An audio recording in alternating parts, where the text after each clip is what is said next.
And if you look at past recessions, this is the playbook. If you look at the past recessions in basically our lifetimes, like a human lifespan from here, almost every one was preceded by the Fed hiking interest rates pretty dramatically, hanging out on a plateau for some period of time, and then right as the Fed starts to cut, that typically is when the recession starts. Now the start of the recession is determined after the effects. So it's not like people necessarily knew at that moment in time it was starting.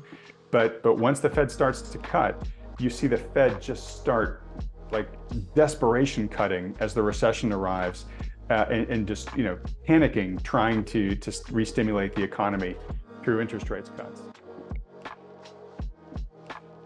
Adam Taggart, thank you so much for coming on, my friend. Hey, it's a real pleasure to be here, Danny. Thanks so much for inviting me. 100%. Pleasure's all mine. Well, hey guys, before we get started, I need to remind you to hit that subscribe button. 87% of you guys who watch the channel are not subscribed. So let's go ahead and flip that ratio around, hit that subscribe button.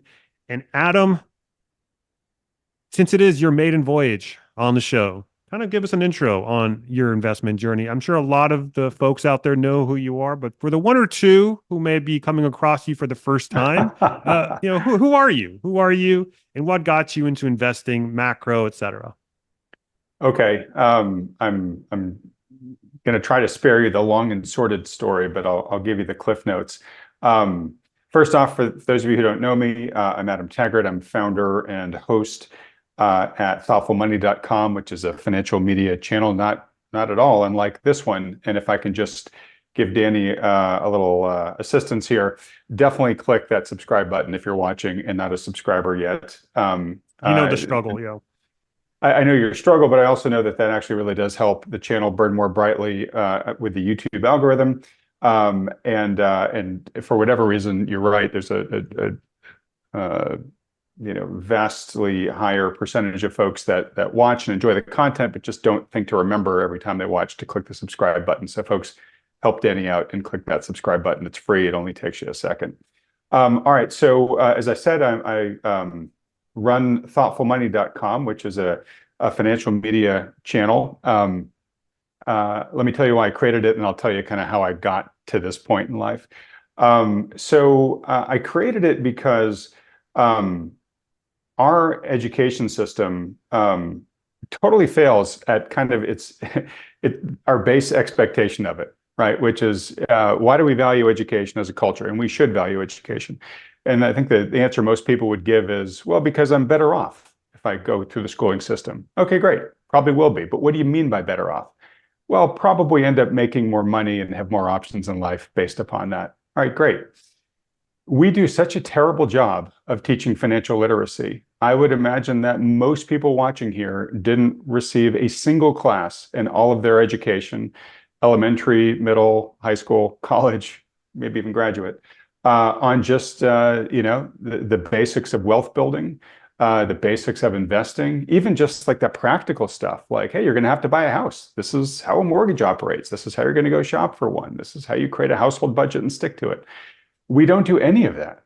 So, the main reason why we go to school, we actually do not give any practical instruction on trying to drive towards the ultimate outcome that we want. So many people find themselves kind of, reluctant and anxious stewards of their own financial future once they get out in the professional world and start making money. They realize that it's a challenge, especially in today's environment, to put money away and to invest it for the future. But they don't feel confident about their ability to do that, to invest it for the future, because they don't, in many cases, haven't been educated about how to invest responsibly. And it's not their fault. They just literally haven't been exposed to it. So, a lot of my audience, I'm going to guess a lot of your audience, Danny, is people who are out here, self-educating, just trying not to screw things up too much with the wealth they have. Hopefully they don't want to become collateral damage to something that might happen in the markets and lose a big chunk of their wealth. But they also want to try to figure out practical ways to grow it. Hence, that's the whole reason why I created Thoughtful Money, was to really address that need out there in the world. I try to really help educate people with the experts that I bring on and do really deep dive interviews with. And then I try to help empower people where, when relevant, I try to connect them with solutions that can help make them better off tomorrow than they are today. All right, so how did I get here doing all this? Well, I am from a family of doctors, and in college, amongst pursuing another degree, I went through the pre-med track, and the plan was always to go to med school. Right as I was graduating, it was in the early 90s when the Clinton administration was revamping healthcare, and every doctor I knew said, "Don't go. They're ruining the profession. Don't go into healthcare, at least not now. Go figure out something else to do with your life." So I very quickly, at the literally the last couple months of college, had to figure out something else to do, and I went to one of the really rigorous analyst programs on Wall Street for investment banking. And I very quickly learned two things.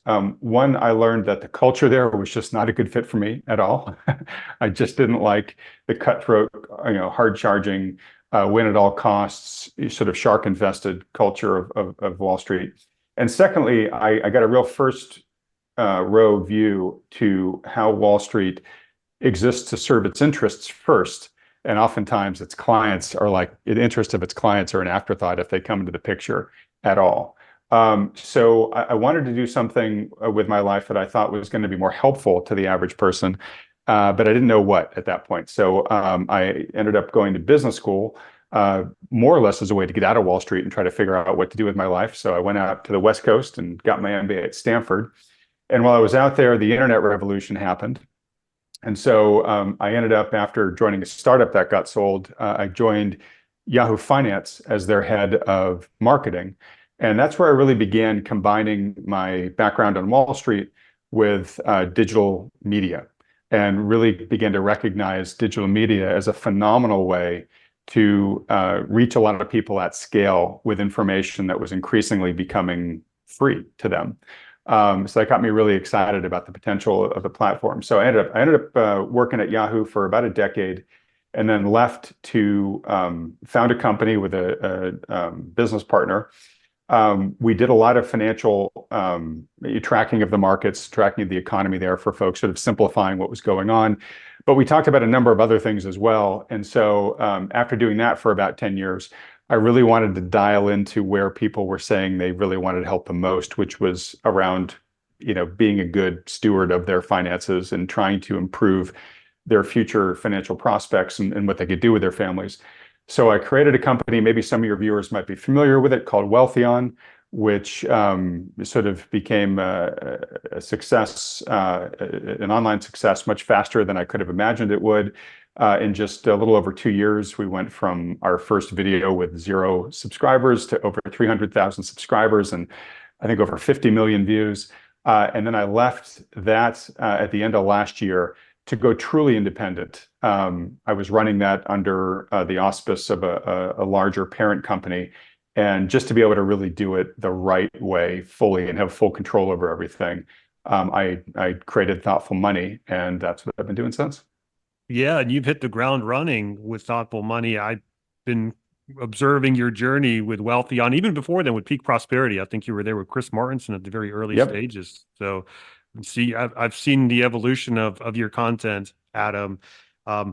Okay, so let's go ahead and dive right in to the economy. What are some broad strokes that you see out there?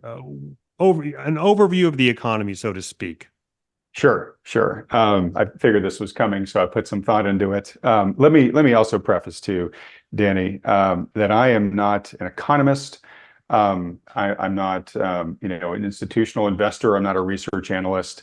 I am really the person who I created my channel for, which is the person who's just trying to figure out, what's going on here and what's most likely to happen next. If I have an expertise, sure, maybe it's my background on Wall Street and my ability to sort of understand at a deeper than average level what's going on. But it's the fact that I interview top economists, top investors, top analysts 4 times a week. And so if anything, maybe I'm an expert of experts and I can sort of synthesize, the salient points that I hear from those folks. In my attempt to do that and answer your question, the economy is slowing. The global economy has been, mired in sluggish growth for a while. For a good long while there, the U.S. was really the only engine of growth that was kind of dragging the rest of the world along with it. We're seeing some parts of the world begin to improve a little bit, but not that much. And the U.S. is visibly starting to slow. The day we're talking here, Danny, the final Q1 GDP numbers just came out. They came in at 1.4%. No matter how you slice it, that's not impressive growth. And when you look at the components of what made up that GDP growth, there was actually a reduction in spending on goods. So it was really services that were pulling the majority of that. And when you look at what was driving services, it was the increase in costs for healthcare.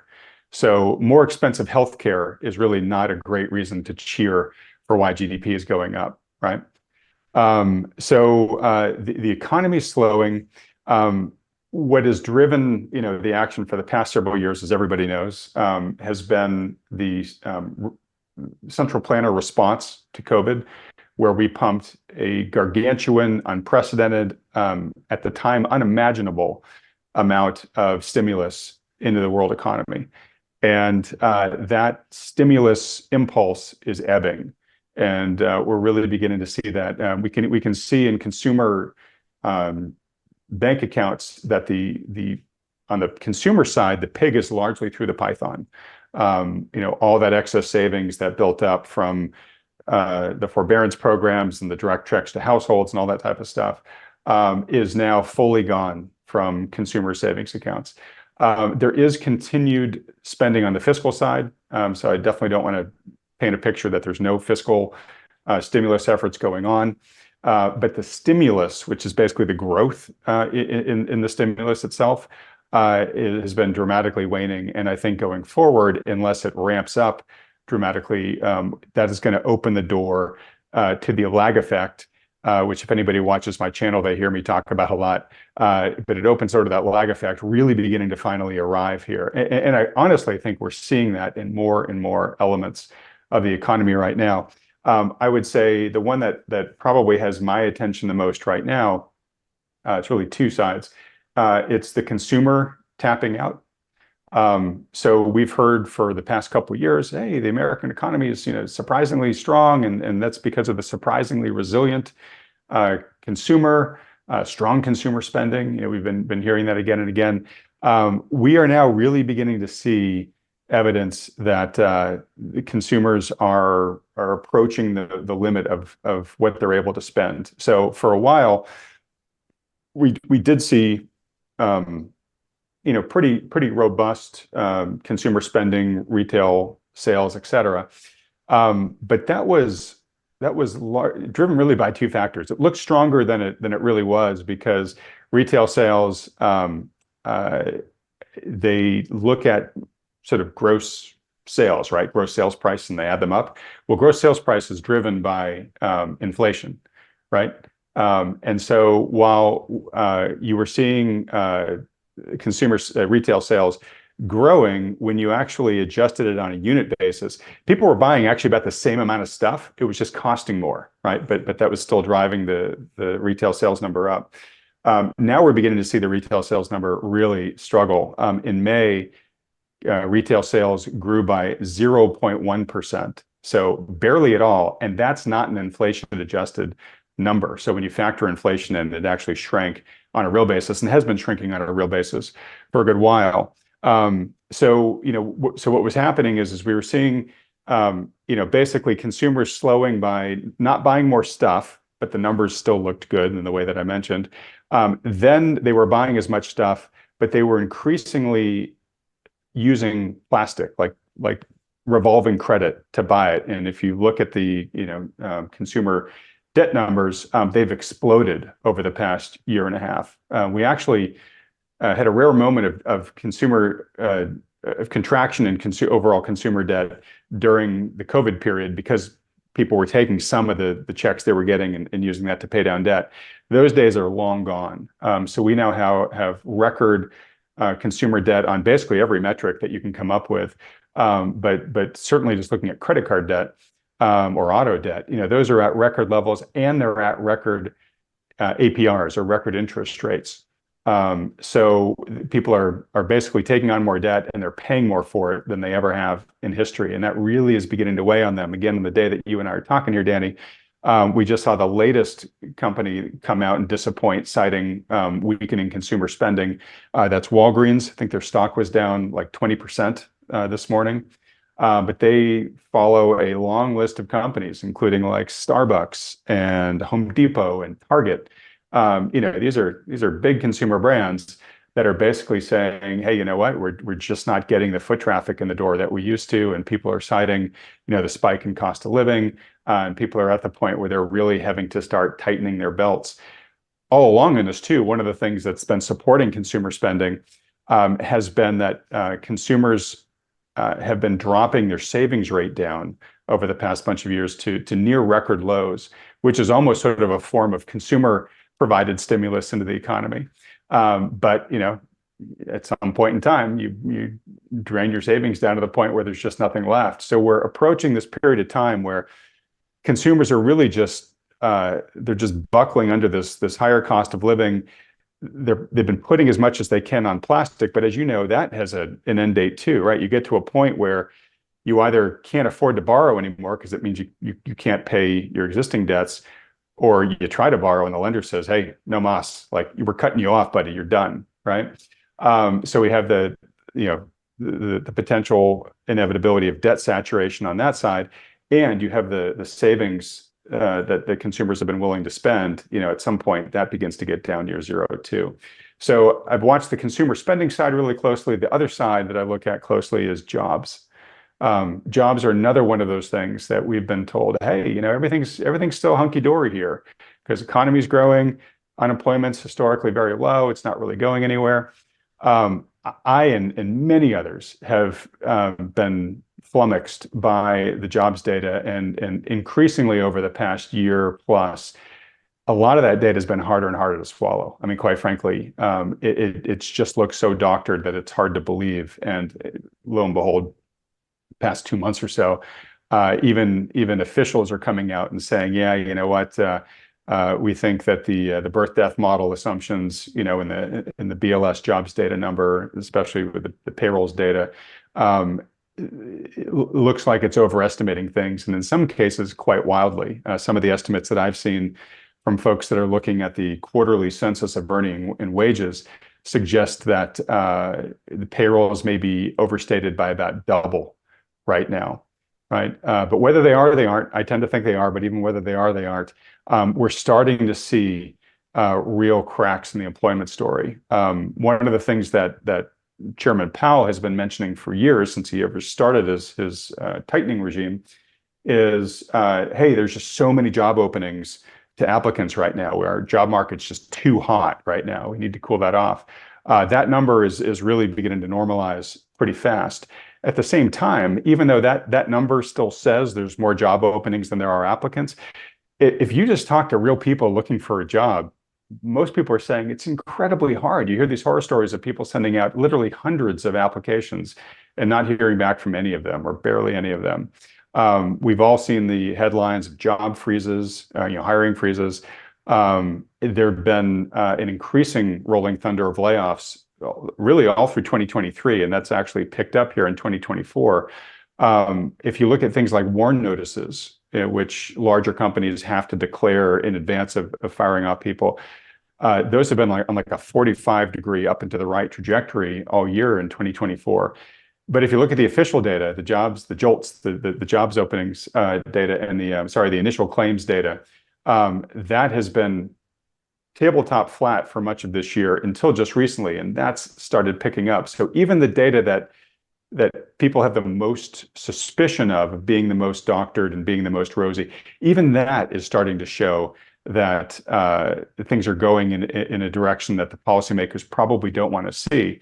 And this is in the context of the unemployment rate slowly rising here. It's now at 4%.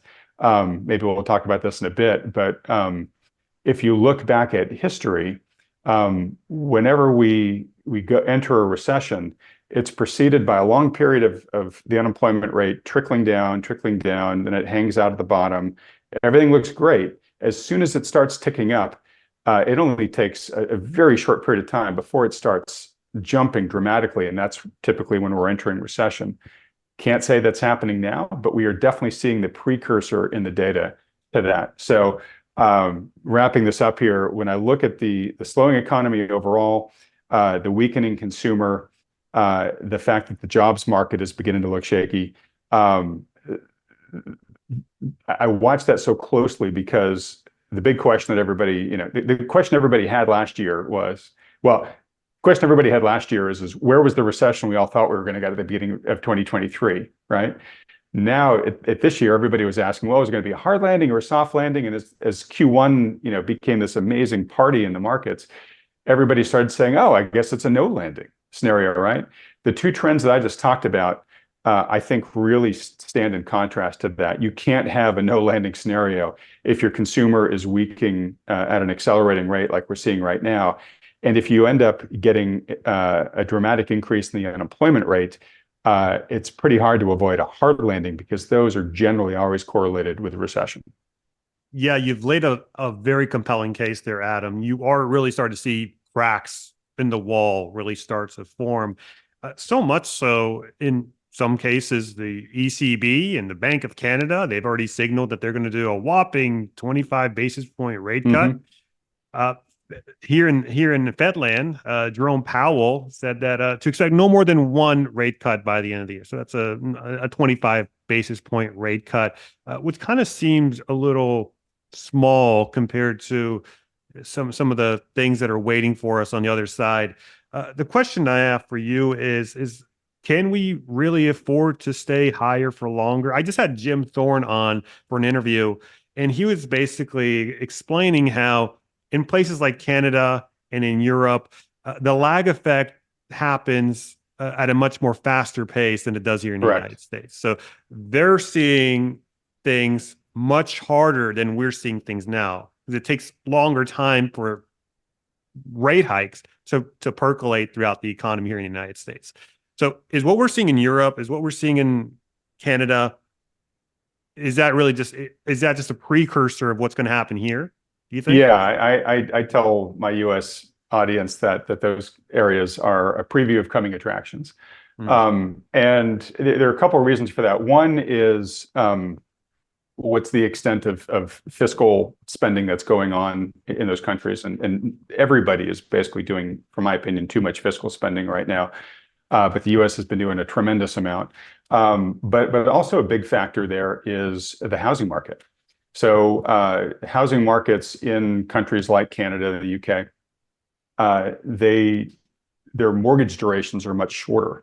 You typically get, when you get a mortgage, a 5-year mortgage. It's fixed for 5 years, and then it goes variable, and then you have to, either let it jump up or you got to pay for something else, or take on a new mortgage. And so these people, much faster than American households, are going through the mortgage re-rating process. And you're hearing, these horror stories of basically people whose shelter costs, basically double overnight when their mortgage re-rates.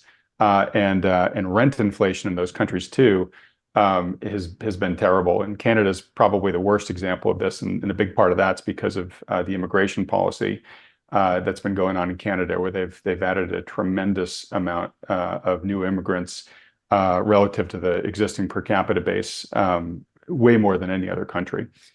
So basically, these people are being forced to absorb these shocks much faster. So that's one of the reasons why I mention the lag effect so often on my channel. In fact, I mention it so much, I've joked I should change my name to Adam Laggart, from Taggart to Laggart.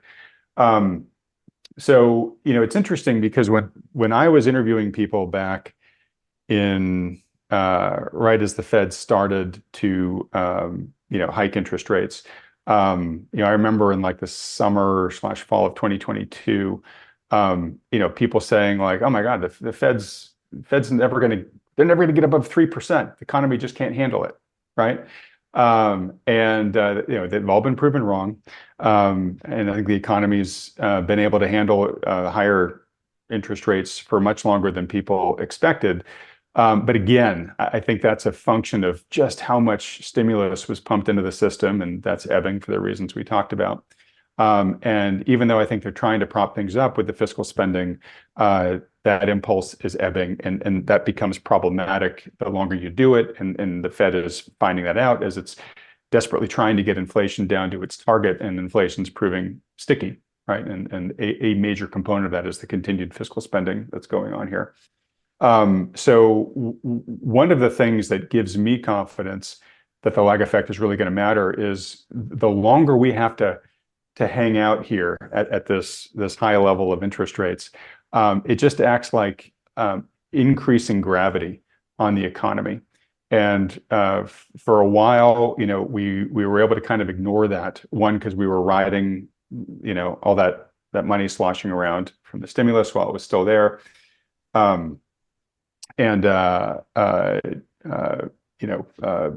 We had this party in stocks, and one thing we haven't mentioned yet is the whole AI mania that kind of rode to the rescue, that created a wealth effect, that kept people spending, and also too, not for nothing, and maybe this is a topic we can touch on too, is while I think the general economic trend is souring, and the consumer side is definitely souring pretty fast. All the policy responses to the pandemic have ended up benefiting the top 10%, top 20, top 10 to 20%. And right now, they're still doing just great, right? Because their assets, the price of their assets, has dramatically increased along with inflation. And they've been able to absorb the cost of living really just fine. When you look at wealthy households and how much more assets they own than everybody else, the cost of living increase to them is probably almost unnoticeable, where the increase in the value of their assets has been dramatic. So they're doing fine. So they're continuing to they've been kind of the engine of consumer spending, right? They've been keeping it well supported. But one, there's only so many mansions and jet skis, that one household can buy, right? So at some point you reach a limit of their ability to drive the needle. And increasingly, some of the trends I mentioned earlier are beginning to impact those cohorts as well. We're seeing luxury brands, beginning to post even worse guidance than some of the more regular consumer brands that I mentioned earlier. But anyways, you've had all these things that have propped things up for the time being. I look around, I don't see another new prop that's going to be able to take over from what's happened in the past. And so the longer we hang out here at these interest rates, that gravitational pull on the economy just gets greater and greater. And as I mentioned, we're already starting to see that, right? Q1 GDP growth was only 1.4%. I feel like you've got to have a really good argument for why the lag effect isn't going to start to win out here. The only one that I can see that I would say, yes, if that were to happen, we shouldn't worry about it. And that would be a sudden and dramatic return to above average economic growth. And I just don't see that catalyst. And like I said, I see way more signs that we should be worrying about an approaching recession than I do in approaching renaissance in the economy. I wish I saw one, but I just don't right now. And you talked about, okay, well, some of the central banks are starting to cut, and the Fed said it's going to start cutting at some point in time. So first off, it's TBD, right? The Fed had hoped to already be cutting by now, but it's not, because inflation is preventing it from doing so. There are continued drivers of inflation that are likely to keep it sticky, at least for the rest of this year. We're seeing a resurgence right now of instability in global supply chains. And it's not as bad as it was during COVID, but what a lot of people in the logistics industry are calling it is COVID light. For example, to ship a container from China to Europe right now is going for about $7,000 a container. Not that long ago, it was only going for 1,000, right? So it's a very dramatic increase. Now, during the worst of COVID, it cost 14,000. So we're not as bad as where we were in COVID, but we are at a point where those cost increases in the supply chain are going to start giving us some cost push inflation that will probably make it a little harder for the Fed to get down to that 2%. But let's assume the Fed hits its target, right? End of this year, they do 0.25%. All right, great. Well, and they say they're going to do what, like 3% next year? Or sorry, 3 rate cuts next year? Okay, so to do 3 rate cuts next year. We're still at 4.25, 4.5. Like, that's still on a relative basis pretty high for what the economy has gotten habituated to dealing with and what consumers are willing to deal with. So even if that brings mortgage rates in the US down from 7% to 6%, that's going to help a little. But it's not going to provide the type of relief that the consumer really needs at this point in time. Certainly not in the time frame that people would like to have it right now. So the analogy I like to use, and then I'll wrap it up here, but is people say the Fed policy is like looking in a rearview mirror, and the Fed always gets it wrong, and those comments are always they're very true. But trying to engineer the economy with rate hikes is like standing on a hill, watching a runner in the distance run along the road, and you say, you know what, I think that guy's running too fast. So you send one of your runners out to catch him up with a backpack and maybe a 25-pound weight, right? And so it takes a while for the guy to run up to him, catch him, put the backpack on him, put a weight in there. You're watching up, the guy's still running too fast. So you send another runner out with a 25-pound weight, and he catches up and he puts it in him, right? And you keep doing that, and as the guy's still moving, you're like, no, he's still going, he's still able to keep going. I want you to slow him down even further. So you send out a bunch more runners, right? And as they arrive, each one puts their weight on the guy until finally he can't move any further and he stops, right? But there are still runners that you sent out going along. So each one arrives, they keep adding weight to him. He's now like collapsing under the weight of this. You're watching from this, like, oh gosh, I didn't mean to do that. So you send a runner off saying, hey, take a weight out of that guy's backpack, right? And you have to send your own fleet of runners out. All this process totally takes time, right? Fed policy acts with a lag, right? So even if they start reducing these rates at some point, it's going to take a long time for the impact of that to be reflected in the economy. So everybody has this sense of like, oh, the Fed's going to start cutting rates and everything's going to be fine and dandy the next morning. Not at all. Yeah, there will be some assets that will react quickly to that news, ones that are interest rate sensitive, like bonds or maybe precious metals. But in terms of people's lived existence, like, relief in their life, yeah, probably take quarters before they see the result of the first policy changes. So, when it really comes down to where the rubber meets the road, and I think this is where you're going with the question, which is sort of like, hey, are we going to have a recession? Are we in a recession? There's lots of different definitions of recession, and we even saw when we hit the last traditional one, they kind of changed the game. I think the spirit of the question is like, hey, are people going to be financially worse off, going to find themselves financially worse off than they are today because of an economic slowdown? Is that going to materialize in ways that are undeniably noticeable to them? Like they're going to be able to afford a lot less of life's essentials, or they're going to lose their job. I think the Fed has, it sent a ton of runners out there. The economy is now stumbling under the weight of its backpack. I think the trajectory is such that the economy is probably going to take a knee pretty soon. And it's going to take a long time for the Fed to send runners out there to start removing those weights. And so I don't think we're going to see a resurgence in the economy anytime soon. We had all those risks I mentioned earlier.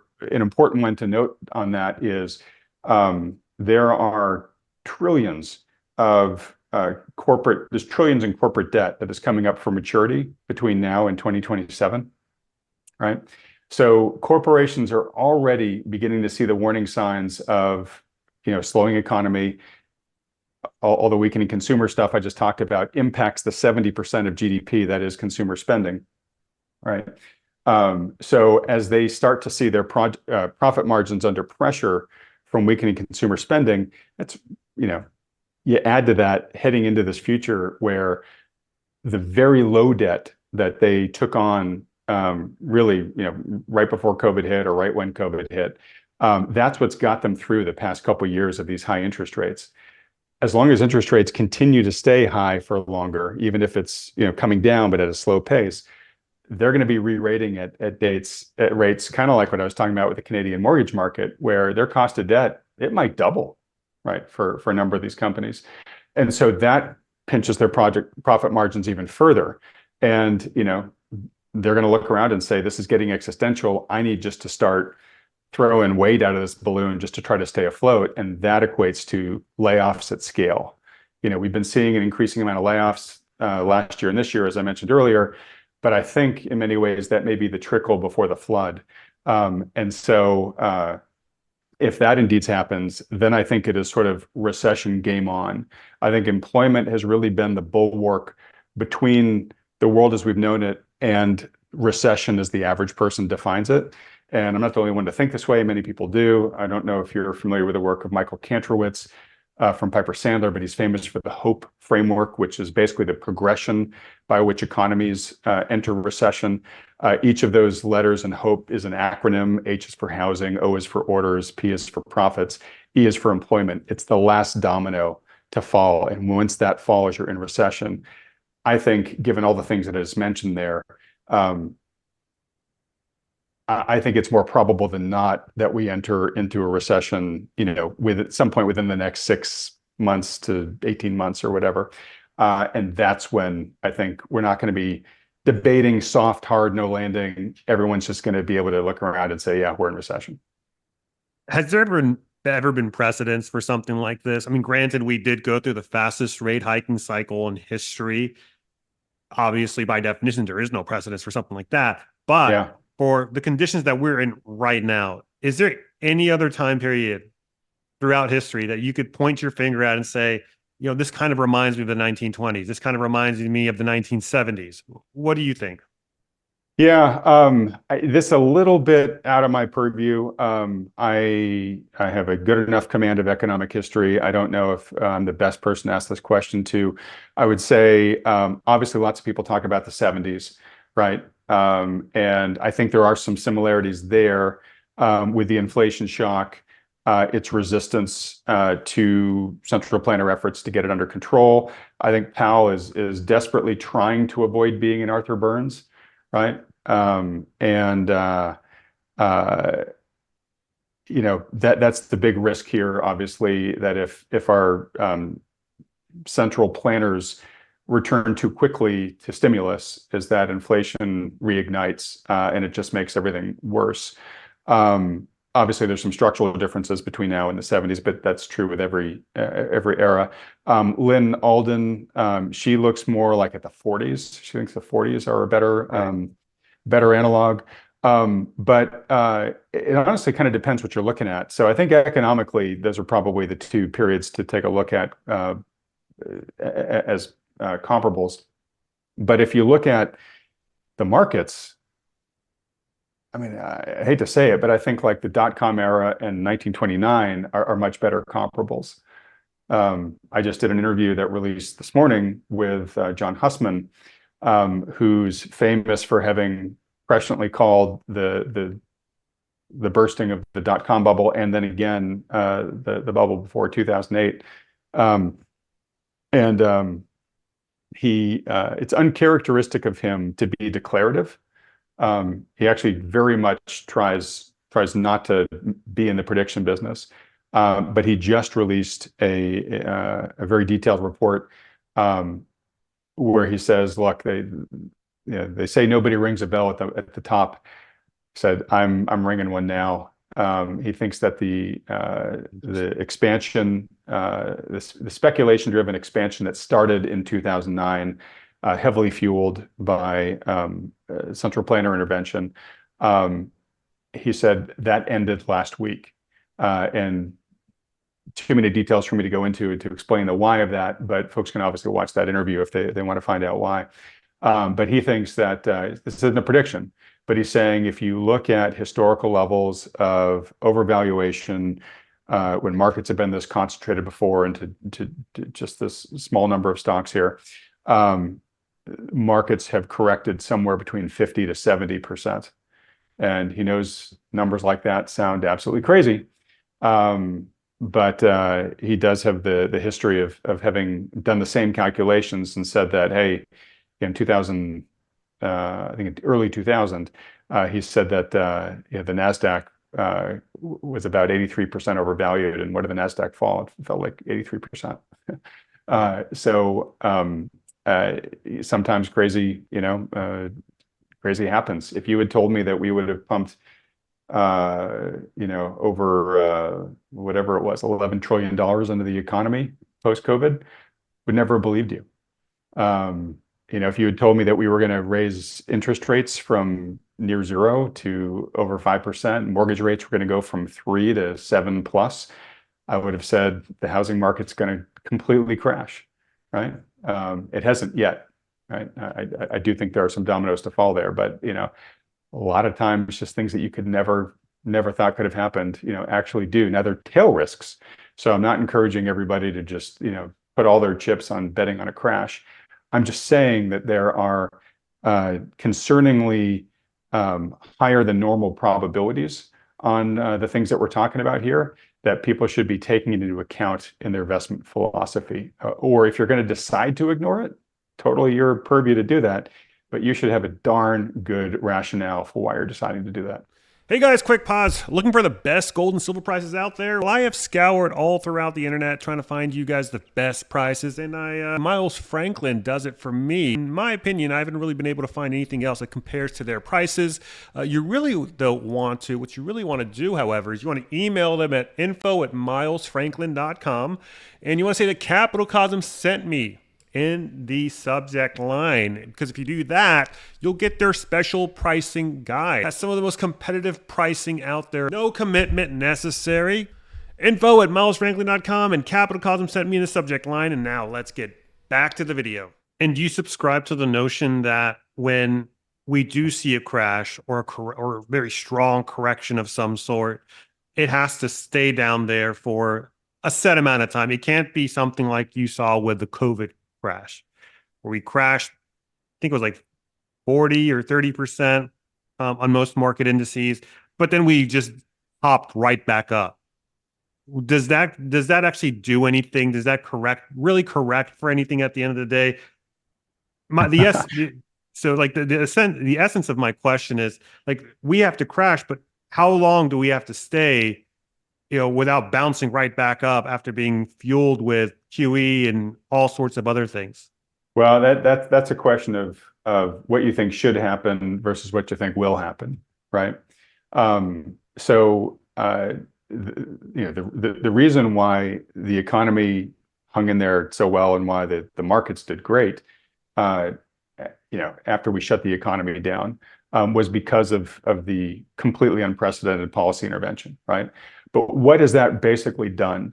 It has served as a massive wealth transfer, right? So the inflation rate since January 2020, as measured by Truflation, is over 25% today. So basically, the purchasing power of our dollars, of our income, of our wealth, has gone down, has been chopped off by a quarter, right, in 4 years, right? Now, as I mentioned, that's driven up the price of assets, right? Especially financial assets. Well, all right, that's been great for the folks that own them. Now, the top 10% of households own 93% of financial assets, right? So they're doing great, right? Everybody else had to absorb 100% of the increase of cost of living, and the bottom 80% don't own that much of the financial wealth on a relative basis, right? So they're a lot worse off, right? So, you can say, yeah, it was a blink and you miss it, recession. If they just play the same playbook, do we really have to worry? And it's like, well, are you ready to have another quarter or third of your wealth, lopped off in just a couple of years? There's a cost to everything, right? There's no free lunch. Now, if left to natural devices, yes, I think we would have a prolonged period where we would, clear out the malinvestment, which is what recessions are supposed to do. They are a natural part of the business cycle, but somewhere about 20, 25 years ago, we started treating them like, they were, I mentioned this earlier, like recessions are supposed to be like winter, right? They're supposed to come periodically and they play a role in the natural cycle of things. You want them. But somehow we started treating them like a meteor strike, like just like an existential threat to planet Earth. And our policymakers do everything they can to try to make it be eternal summer and never have winter arrive, right? And what happens there is you can't keep reality at bay forever. And when it finally arrives, the destruction it does is a lot bigger than it otherwise would have done, because you've kept it at bay for so long and the malinvestment is really piled up. And so, the power structure right now is built around maintaining the status quo, which is summer all the time, right? So I completely think that they will try to fight this. I don't think we're going to have a blink and you miss it correction like we did during COVID, for a couple of reasons. But an important one being, and this is something that John Hussman was talking about, which is the reason why QE was so stimulative between 2010 and 2022, or the beginning of 2022, was because investors had a speculative appetite. And when you believe that when you get cash that's yielding zero, right? When they drive interest rates down to ZERP, right? Your cash doesn't earn you anything. And so if you think you can get a higher rate by investing it somewhere, you're happy to. Cash is a hot potato. I don't want it. Let me go buy something with it, right? And it creates this virtuous cycle where you buy something, so you give person that your cash to buy the asset, a stock, we'll say. What does that person get? Well, they get your cash, and they say, well, I don't want this. So they rush out to buy something else, right? So you get this sort of velocity of money thing going on, velocity of investment. You get a vicious cycle in periods where consumers have flipped from being in speculation mode to risk off mode, right? If they start thinking that prices are in a secular decline, that things are going to get worse, they're happy to take that 0%. So if you start pushing 0% money into the market, they just keep it, doesn't go anywhere. And so you've heard of the phrase that the danger, we could get into monetary policies, the Fed pushing on a string, where it's just trying to get things to happen and they're just not happening. I think the odds of that are higher going forward in the type of future that we're talking about here. Will that be the case? I don't know. We'll see. But I do think that that anybody who is just saying, don't worry, the Fed and the fiscal side will step in and spend like crazy, and I believe they will. It may not it may not have the same rescuing effect that it did before. Now, will it eventually drive asset prices higher? Yeah, absolutely. Will that lead to higher inflation? Absolutely, as well, right?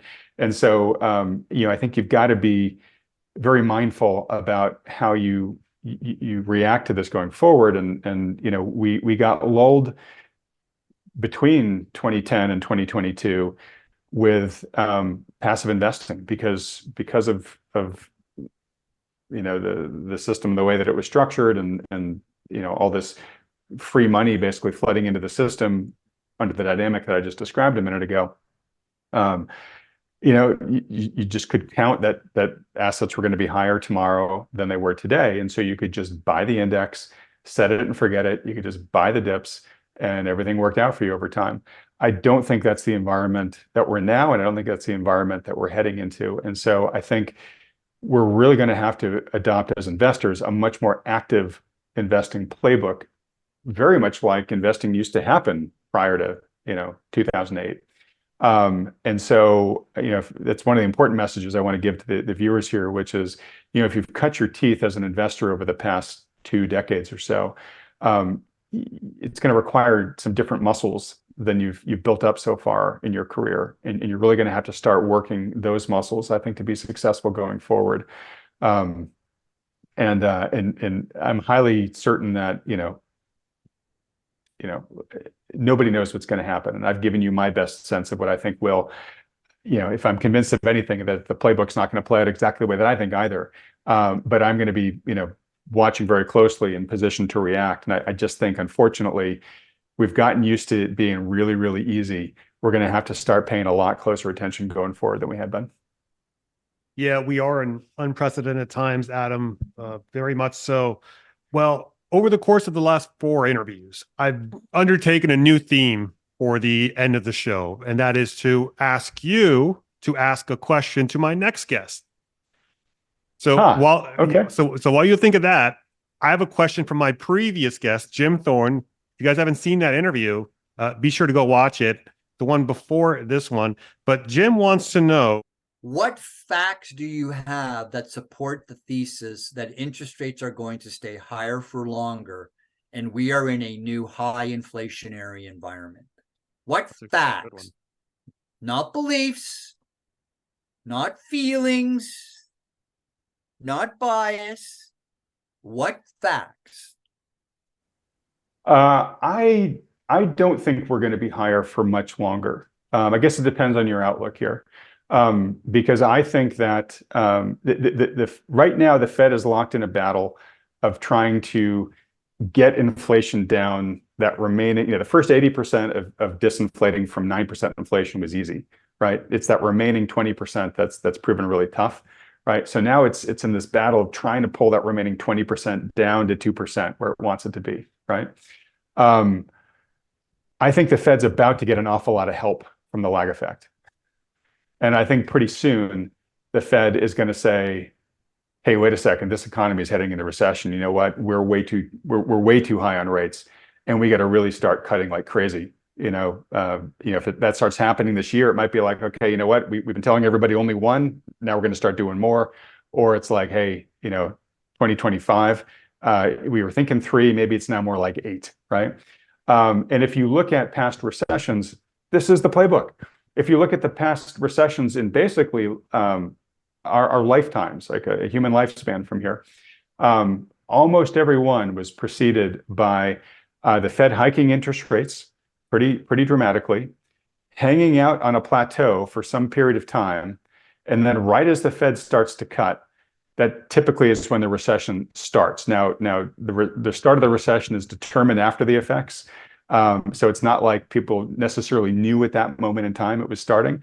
But once the Fed starts to cut, you see the Fed just start like desperation cutting as the recession arrives, and just panicking, trying to re-stimulate the economy through interest rates cuts. And as I talked about earlier, usually in each of those recessions, the Fed is cutting through the first year or two. And you don't see the stimulative benefits, until after that, right? So I don't think history is going to be different this time, is what I'm saying. So I maybe for much of the rest of the year, I think it's going to be, feeling like it's locked in a battle with sticky inflation. I think very quickly it's going to say, whoa, you know what? I've been worried about inflation. My much bigger challenge here, I'm realizing, is deflation. Yeah. And what's the question that you want to ask the next guest? The next guest. Let's see here. I would say, okay, do you think we're going to have a recession in the next 12 months? And if not, what is going to keep us out of that? Good question. I'll let you know what he says. All right, please do. All right. Well, hey, Adam, also any books that you would recommend the audience reads?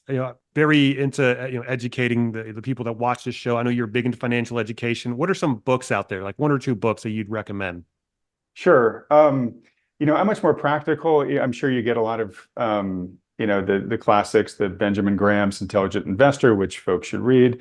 My advice to people really at the end of the day is much more practical. I like to try to talk to the regular person who is just working hard at their job, trying to take care of their family, trying to juggle a busy life. And I like to give them real practical things that they can do. So there was a book out there written in the late 90s called The Millionaire Next Door. And there's a lot of books on the kind of wealth building space, which are, by somebody who says, hey, I've got this formula, and if you follow my formula, my special formula, you're going to do great over time. What I like about The Millionaire Next Door is it's written by two PhDs, and basically they just said, look, we just had an exhaustive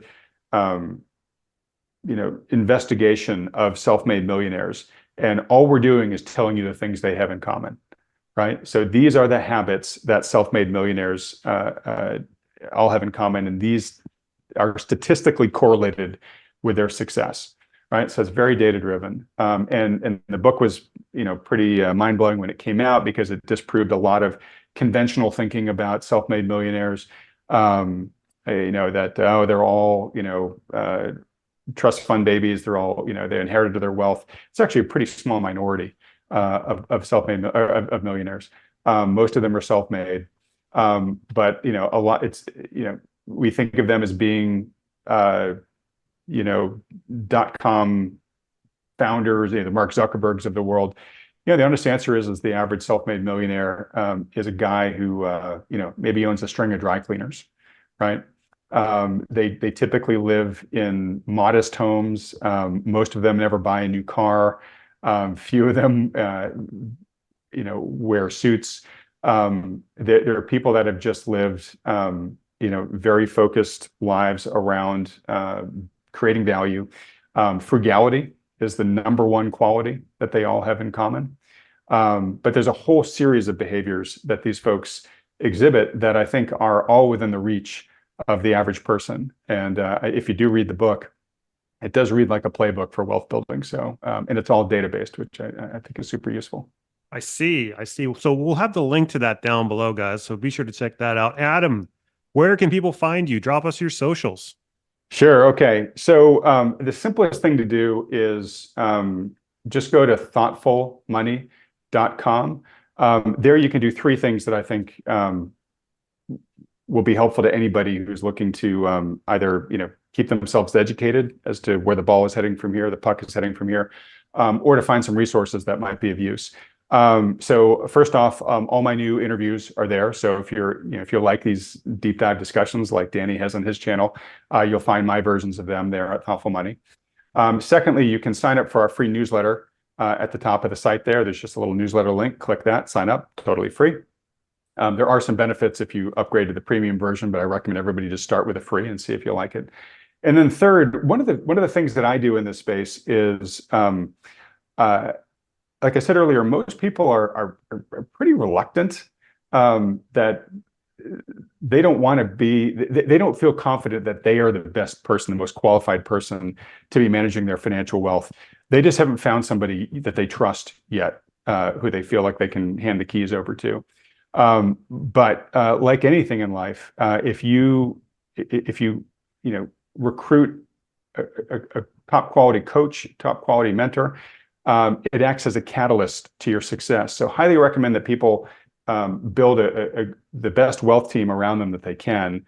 That all starts with a great financial quarterback. So that's the financial advisor. But on top of that, you want a good accountant, you want a good insurance expert, you want a good estate lawyer. And so what I do on my channel is every week I bring in, I've got a couple of financial advisors who I've worked with for over more than a decade. And I bring them in and we either react to some of the key insights of the folks that I've interviewed, or just what the market's done over the past week. And they talk about what changes, if any, they've made to their portfolios. It's really just to serve as a model for people to say, hey, look, this is how a professional is navigating this market, a professional who takes into account all the macro issues that we talk about here, which there's a lot of bad advisors out there that don't even talk about the stuff that we're talking about, Danny, right? And so what I tell people is, look, find somebody who's as good as these guys or better. I don't care who you work with, but I do think that for the vast majority of people, they'll benefit, they'll do better over the course of their investing career under the guidance and help of a good professional financial advisor who takes into account of all the issues that we talk about here. So if you've got a good one, great. I tell people just stick with them. They're worth their weight in gold. But if you don't, or if you want a second opinion from one who does, consider talking to one of the ones that you can schedule a free consultation with at Thoughtful Money. It's totally free. There's no strings attached. Doesn't cost you anything. There's no commitment to work with these guys. It's just a free public service they offer. They'll sit down with you. They'll hear your personal situation, your goals. They'll look at how you're currently allocated. They'll give you their 2 cents. You can hand that to your existing financial advisor. You can do it yourself if you want, or you can keep talking with those guys. The important thing is just get good guidance from a professional, and then you decide what you want to do with it. And again, if you go to thoughtfulmoney.com, there's a form right there. You can schedule one of those free consultations if you think that's something you want to do. Yeah, you guys check out thoughtfulmoney.com. Also subscribe to Thoughtful Money. Big fan of your YouTube channel, Adam. And also subscribe to this channel. Again, 87% of you guys are not subscribed. So let's go ahead and flip that ratio around. Like this video if you enjoyed it. Comment. Go, Adam, go in the comments if you enjoyed this interview. And I will leave you with a laugh from Adam. I don't think I can top that. So have a great rest of the week, you guys, and I will see you in the next episode. Bye, y'all. All right. Let me just say, I do a lot of interviews, Danny. This one was really pleasant. Thanks so much. Oh, well, thank you so much, Adam. Thank you so much for your time.